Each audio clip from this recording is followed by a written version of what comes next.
Acara ini didukung oleh Desa Pay, cashless-nya kerabat desa Indonesia. Sebetulnya memang hal yang saat ini sangat penting, terutama di bulan September.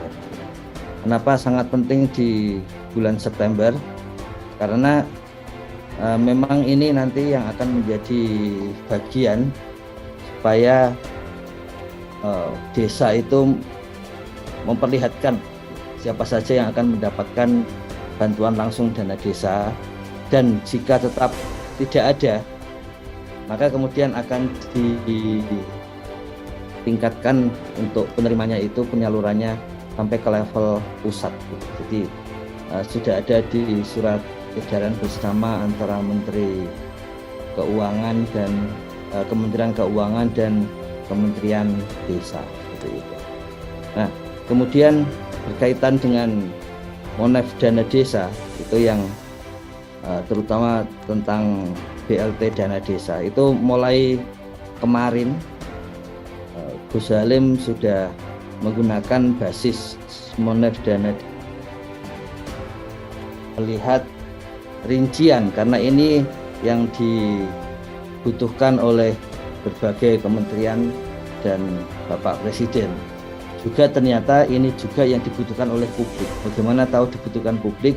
Karena memang wartawan menanyakan kepada Gus Halim itu mengenai rinciannya ini, yang di tahun 2020 juga sudah muncul. Jadi dari rincian itu kemudian bisa terbayang ada perubahan yang sangat signifikan. Kalau tahun lalu itu 80% lebih, 88% itu petani.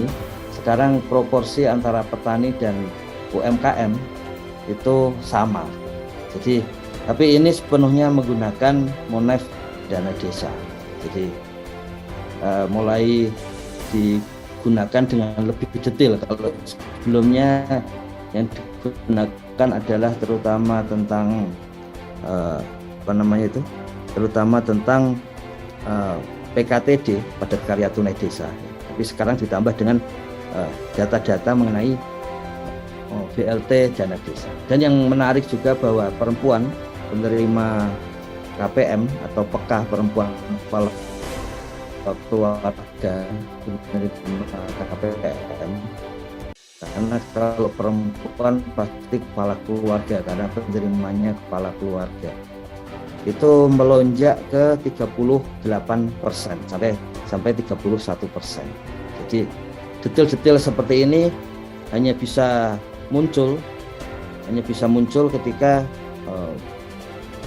datanya itu adalah data yang sifatnya sangat detail, dan ini sepenuhnya disusun dari hasil Monef dana desa. Jadi ada 1,4 juta relawan desa aman COVID. Ini sepenuhnya laporan dari tenaga pendamping profesional di Monef dana desa.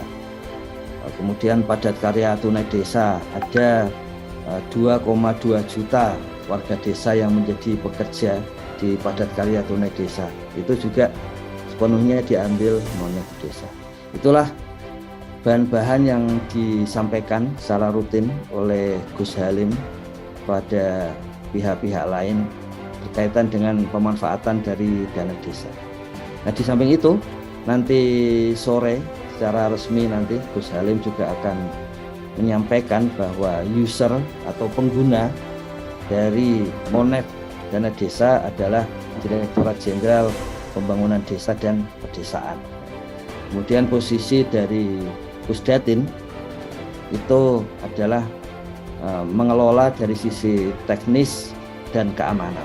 Jadi posisinya seperti itu. Jadi nanti tenaga pendamping profesional akan mendapatkan berbagai arahan mungkin ya, atau hal-hal yang lain dari Ditjen Pembangunan Desa dan Pedesaan. Kalau direkturnya yang mengelola pemanfaatan dana desa Pak Lutfi, kemudian dirjennya Pak Sugito. Kalau tenaga pendamping profesional biasanya mengenalnya Direktur Advokasi desanya Pak Fahri.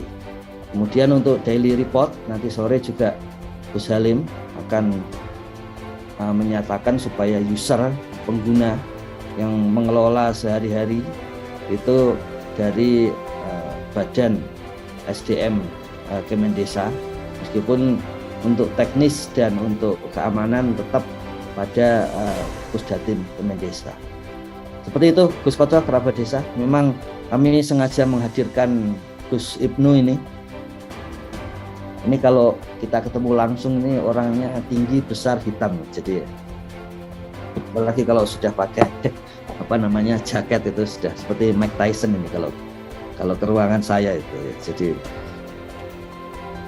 saya kerjasama dengan Mas Ibnu sudah lama ini, begitu kenal kemudian cocok gitu. Jadi memang semua yang dibutuhkan, kalau ditanya kemarin berbagai case-case tentang Monef dana desa itu yang muncul di lapangan, nah, ini pagi ini saatnya bisa menanyakan langsung kepada Mas Ibnu untuk teknisnya.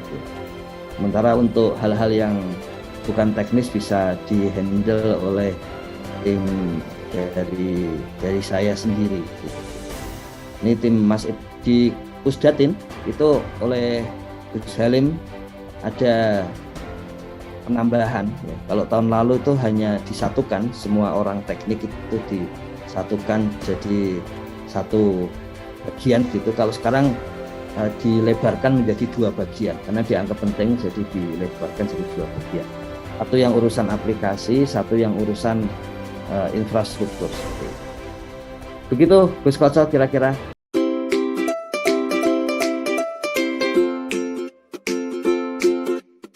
Dapatkan kabar baik dan kebaikan desa dan perdesaan hanya di TV Desa News. Unduh aplikasinya segera.